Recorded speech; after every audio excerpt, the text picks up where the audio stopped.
Teala insanları yaradılmışların ən üstünü yaratdı və buyurdu: Mən sizə şah damarınızdan belə yaxınam, qəlbi mərhəmətə, dili zikrə, əli isə əməl salihliyə verdi. Və iblisə isə Adəmi itaət etməyini söylədi. İblis də Allahın ən itaətkar mələyi idi. Özünü Adəmdən üstün tutaraq egosuna yenildi, nəfsinə yenildi və Allahın dərgahından qovuldu, Allahın qəzəbinə gəldi. Hər birimizin dini İslam olduğuna görə bunu bilməyən heç bir müsəlman övladı yoxdur ki, İblis Adəmə itaət etmədiyinə görə Allahın lənətinə gəlib. Və Allahdan qiyamət gününə qədər möhlət istədi. Çünki bilirdi ki, Allah o qədər rəhimli, mərhəmətlidir ki, ona o möhləti verəcək.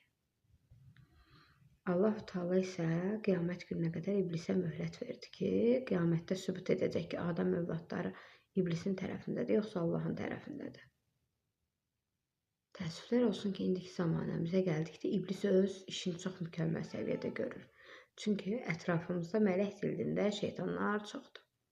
Mən o şeytanlara demək istəyirəm, heç kəs heç kəsdən üstün deyil və yaxud aşağı deyil. Göylər, yerlər Allaha məxsusdur. Və insanın günahlarını müzakirə eləmək ona məxsusdur. Çünki insan övladı günah edə bilər.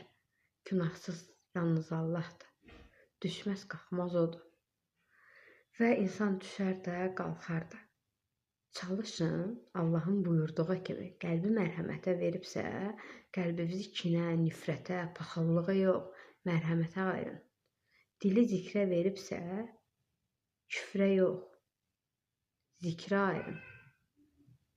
O küfr edənə qədər dualar edin və Allaha sığının.